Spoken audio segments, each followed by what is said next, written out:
Anda boleh lihat di dalam Kejadian 17 nomor 7.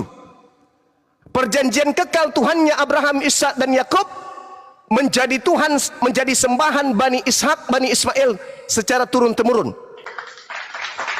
Nah, kalau kemudian Anda mengatakan dalam pemikiran saudara, Tuhan kami kemudian punya betis, Tuhan kami punya tangan kanan, Yesus punya tangan kanan, dia juga punya betis, tak ada yang salah kalau Anda menggunakan konsep itu.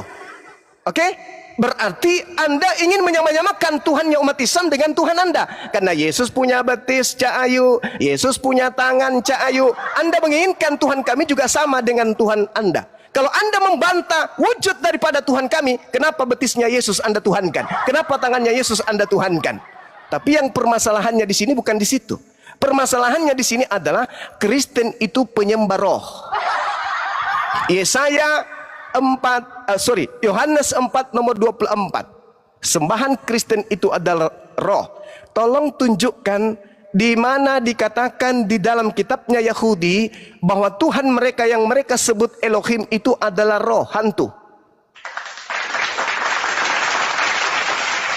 Ada enggak di dalam kitabnya Yahudi bahwa sembahan mereka itu adalah hantu? Adalah pneuma, roh. Kalau ada tolong tunjukkan di mana tertulis itu. Saya pingin baca di mana dikatakan bahwa Tuhannya Abraham, Ishak dan Yakub itu roh. Setahu saya yang menyembah roh itu adalah agama pagan. Demikian. Baik, silakan Bang Safir. Dijawab ya.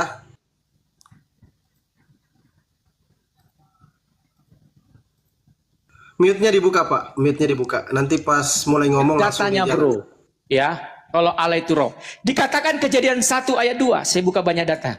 Ya, bumi belum berbentuk dan kosong gelap gulita, menutupi samudera dan roh Allah melayang-layang di atas bumi. Roh. Kejadian 41 ayat 38. Nih, Kejadian 1 ayat 4 ayat 38. Kejadian 41. Banyak Juma, saya pakai data Juma. Perhatikan. Ya. Kejadian 41 ayat 38 dikatakan di sini. Ya. Perhatikan, Juma. Nih. Lalu berkatalah Firaun kepada pegawai, mungkinkah kita mendapatkan orang seperti ini, seorang yang penuh dengan roh Allah. Keluaran 31. Saya pakai data Juma. Ini yang kau minta. Keluaran 31 ayat 3 dikatakan. Banyak lagi Juma. Nih. Dan telah, perhatikan, kupenuhi dengan roh Allah, dengan kalian dan pengertian dan pengetahuan segala macam pekerjaan. Jadi jelas di dalam perjanjian lama Allah itu roh, dan ditekankan di Yohanes 4 ayat 24 Allah itu roh. Gitu Juma. Ya, ada ayatnya Juma. Tapi ketika kamu bilang bahwa itu roh itu manusia, kamu baca ini Juma. Ini sekali lagi saya mulai. 4538. Robmu ini manusia kah Juma? Robmu ketika menampakkan betisnya, ini robmu Juma, bukan manusia yang menampakkan betis. Gimana sih? Pemikiranmu Juma, perbaiki Juma, jangan kamu gak jujur Juma. Maka itu dikatakan di sini ya, di Sahih Muslim 3406 dikatakan ya. Nih, tangan Allah kanan semua. Ya, perhatikan Juma. Nih, Sahih Muslim 3406 dikatakan ya.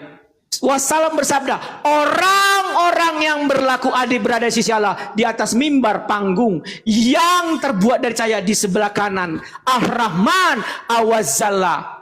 Ya, sedangkan kedua tangan Allah, lihat Juma, kedua tangan Allah Juma, yaitu orang yang berlaku adil dan hukum adil dalam keluarga dan dalam melaksanakan tugas. Kedua tangan Allah Juma, kanan semua. Jadi jelas Alkitab sudah menjelaskan bahwa Allah itu roh. Jadi tentang ketuhanan Yesus sudah dibilang dari tadi Juma. Ya, sebelum Abraham jadi, aku telah ada. Itu Yesus ngomong cuma. Yohanes 8 ayat 54. Sebelum Abraham jadi, aku telah ada. Kenapa dia bisa berkata seperti itu? Kalau dia bukan sang firman sejak dahulu kala. Kami cuma, dia sudah ada cuma. Maka itu banyak nubuatan-nubuatan tentang Yesus Kristus. Ya, Yesaya 43 ayat 4 sampai 5. Karena engkau berharga di mataku dan mulia, dan aku mengasihi engkau, dan aku memberikan manusia sebagai gantimu. Itu perkataan Allah. Yesaya 43 ayat 4 sampai 5. Karena berharga manusia di mata Tuhan, sehingga dia mengaruniakan anaknya yang tunggal, memberikan manusia sebagai gantimu. Ada nubuatannya cuma Yesaya 43 ayat 4 sampai 5. Maka itu dikatakan di Kejadian 3 ayat 15. Aku akan mengadakan permusuhan denganmu. Keturunan perempuan inilah yang akan meremukkan kepada iblis. Maka itu lahirlah manusia akan meremukkan iblis. Siapa? Yesus Kristus. Di Lukas 2 ayat 11. Telah lahir Tuhan Juru Selamat di kota Daud. Itu juga. Maka itu dikatakan Yesaya 43:3. Sebab akulah Tuhan Allah yang Maha Kudus, Allah Israel, Juru Selamatmu. Ada dikatakan juru selamat cuma Yesaya 43:3. Maka itu Yesus adalah juru selamat dunia. Dikatakan, ditekankan di Matius, akan lahir anak menjadi juru selamat dunia. Jadi cuma harus paham tentang itu. Ya, maka itu dikatakan Lukas 1 ayat 31. Sesungguhnya engkau akan mengandung dan hendaklah menamakan dia Yesus, dan dia akan menjadi besar dan raja atas keturunanmu. Kerajaannya tidak berkesudahan. Yesus cuma. Udah saya jawab. Sekarang kamu jawab bahwa Allahmu itu punya betis. Oke lah, gak usah lagi ke situ lagi.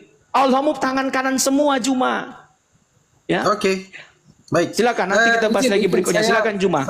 Biar lebih edukasi kawan-kawan di bawah ya. Mungkin Bang Zuma menjawab terus bertanya, terus begitu pula sebaliknya Bang Safir menjawab, kalau sudah ditanya menjawab baru bertanya lagi. Nggak usah pakai timer lah, dewasa aja lah diskusi. Saya rasa nggak ada penghujat. Pakai timer aja, nggak apa-apa, biar enak. Ya, dikurangi aja 3 menit aja Noraya. Oke. Tidak terlalu lama. Pakai timer aja biar lebih enak gitu loh. Tahu Iya, kan? 3 menit aja. Iya, udah. Silakan Kanda.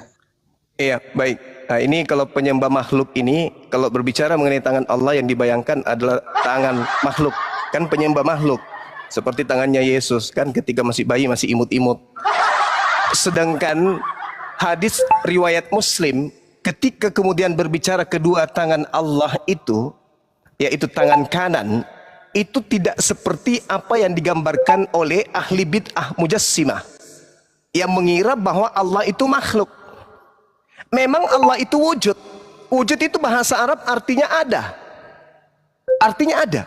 Tapi kalaupun kemudian saudara Kristen ini memaksakan kemudian bahwasanya Tuhan itu harus ada tangan, harus ada betis, lalu Yesus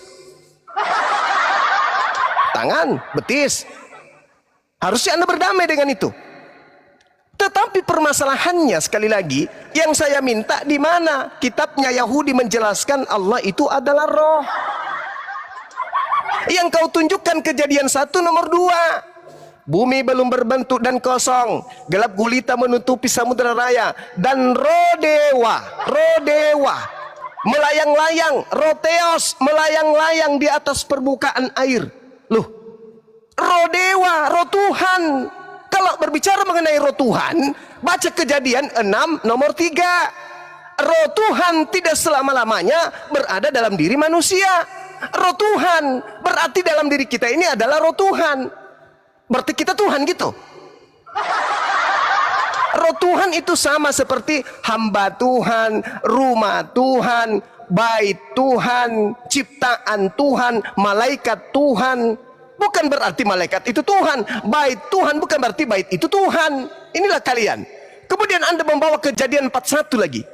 Lalu berkatalah Fir'aun kepada para pegawainya, mungkinkah kita mendapat orang seperti ini, seorang yang penuh dengan roh Allah? Loh, mana roh itu adalah Allah? Mana tertulis Allah itu adalah roh di mana? Elizabeth penuh dengan roh, Yohanes penuh dengan roh, Zakaria penuh dengan roh. Berarti semua dia itu Tuhan gitu. Yang saya tanya, di mana kitabnya Yahudi menjelaskan bahwa orang Yahudi itu Tuhannya roh? Tertulis di mana itu? Tertulis di mana itu? Sedangkan Kristen memang betul Tuhannya adalah roh.